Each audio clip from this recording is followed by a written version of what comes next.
Hey guys, it's Jason here. Welcome to another video. Today's video, guys, is basically Arrma Kraton and kind of just giving you guys sort of an update and where it's going, um, and basically what I have left to do on the truck. I kind of realized when I did that Terrains Crushers video that I hadn't really done any videos kind of showing it, more of a completed state. Um, I don't really have all that much left either. Um, if you exclude the ESCM motor that at some point I will be replacing. Um, obviously adding all the Just Bash It RC parts, as awesome as they are, they do add a little bit of weight. Um, but I've had it out just a few times in front of the house, ripping it around, and I was kind of surprised by the fact that it still had pretty good performance. It was still a lot of fun to drive. And I'd like to keep this thing more reliable than anything. That was the point of doing, obviously, the heavy chassis and all that kind of stuff. Is that I want everything to last on the truck. So, it's not one of those things where, I want to build a truck that will take these massive jumps, but the diffs won't last because I've overpowered it. That's not me. That's not really what I'm into. I kind of like to have the whole package in the sense that I want the truck to be fun to drive, be able to take whatever I give it, but at the same time, also have the driveline and everything else stay intact. So that's kind of it's kind of where I'm at right now. I've been spending, a little bit of time here and there when I go online and just looking at, what kind of upgrades I can do that are not necessarily crazy in the sense that, I'm going to be really overpowering the truck and putting something hardcore crazy into the diffs, but yet I still want the truck to be fun and, still have it be able to surprise me. I don't want the power to be boring or anything like that. But anyways, guys, I'm going to get the wheels and tires and the body off so we can see what's going on.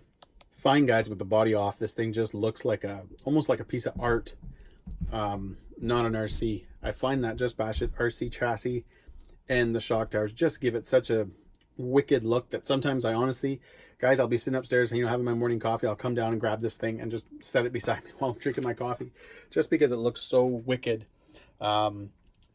It really was a part that, it was hard to purchase because of the price. Not because, the Just Bash It RC chassis was, overly expensive to the other ones, because that's not the case. It's kind of on par pretty much with the other companies' aftermarket chassis. It's just being in Canada, guys, the duty, the taxes, the shipping, all that stuff is ludicrous.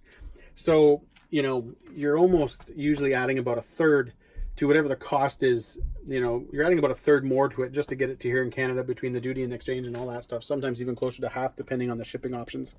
But yeah, guys, if this thing is deadly. It's 5mm chassis versus the 3mm. They've got the raised sides on it, which looks awesome because you don't have to use the plastic guards anymore. Obviously, these ones still go on, but I'm talking the ones that actually attach to the chassis. You get this wicked, the little kind of, I think the little logo on the bottom is just cool. I love the tooling marks. I find that, it's kind of a rawness to the chassis. I think if it had been something that, if they had, worried about the tooling marks, and then like had it, let's say polished up type thing to get rid of them, I think that kind of removes the fun of the chassis. It's there, even though it's a huge kind of bling option, it's there to make the truck that much stronger. It's there to be so that you don't end up, usually it's back here is the problem. You don't end up bending the chassis. So I really like the tooling marks. I only reason I say that is because a few places I know when I've seen people post or I've posted, people comment on the tooling marks, but I think it looks wicked. There's the front shock tower. Thing is just deadly. And then the rear. But yeah, guys, I'm going to go over a bit of the truck right now. Just to kind of let you guys know what I've done if you haven't seen any other videos. Obviously, guys, Just Bash It RC chassis and front shock towers.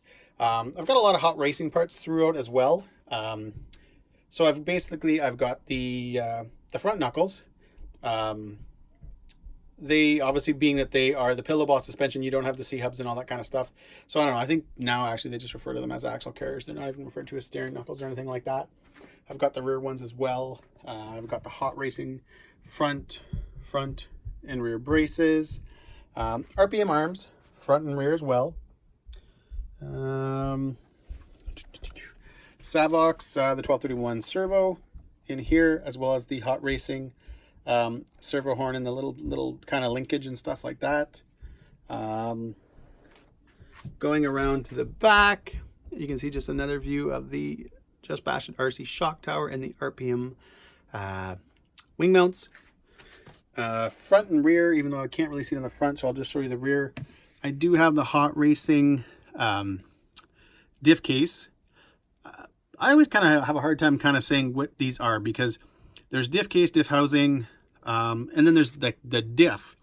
So I want to upgrade the diff as well to an aluminum versus the stock plastic one. Kind of keeps basically all the gears, you know, from flexing a little bit when you're on it and stuff like that, because obviously the bearings and stuff will sit better in the aluminum. What else, guys? My Yellow Racing Twin Tornado fan, that is out of my E-Revo. I've been trying to sell this truck now for about a month with zero luck. The terrain crushers are on it right now just because they look wicked. I'm not selling them. I'm not selling the truck with them, only because I just bought those tires and I actually want to use them. So a big thing that's kind of funny, I often kind of laugh when I read this comment because it kind of shows that people are not actually watching the whole videos. Stock electronics. I don't yet know what I'm doing. I want this truck, you know, the whole point of doing this chassis was so that I didn't have to worry about bending the chassis and having things break. The same with the shock towers. What that means, guys, for me is that I'm also not looking to screw up my drive line by compensating for the chassis with an extreme, you know, 6th or 7th scale brushless system in it. I don't want that to happen either. I don't want to upgrade something like the chassis, but then destroy my drive lines every time I run because I've overpowered the truck to compensate for a little bit of a weight difference. When I say, guys, it's a little bit of a weight difference, yeah, there's obviously going to be a weight difference there because, I mean, it's a thicker chassis. There's a few more aluminum parts, but it's not night and day. So, you know, it's funny because a lot of people keep telling me, oh, you've got to do this, you've got to do this. Yet every video I've done, I've always talked about the electronics and the fact that I just don't know where I'm going with them yet. So I do know, yes, I'm going to change things out a little bit at one point. I just don't know to what. I want something that will remain reliable, that is not going to stress my diffs out like crazy and I start having those problems, because then to me that makes no sense. You know, the point of me doing everything to these trucks is that I want to be able to go out. You know, I go out with my son, he's got his truck, I've got mine. We go out, we rip them around for, you know, an hour or so, and I come home with them, I clean them off and they go back on the shelf. I want the same thing to be done true about this truck. So my electronics choices, you know, it's kind of funny, you know, you get that 8 scale mark, you get that 2200 kV, 1950 kV mark, you know, and then all of a sudden it just kind of jumps up into a little bit more of a crazier realm. So I'm going to spend time, and I have been spending a little bit of time kind of looking at my options and what, you know, what I'm going to do.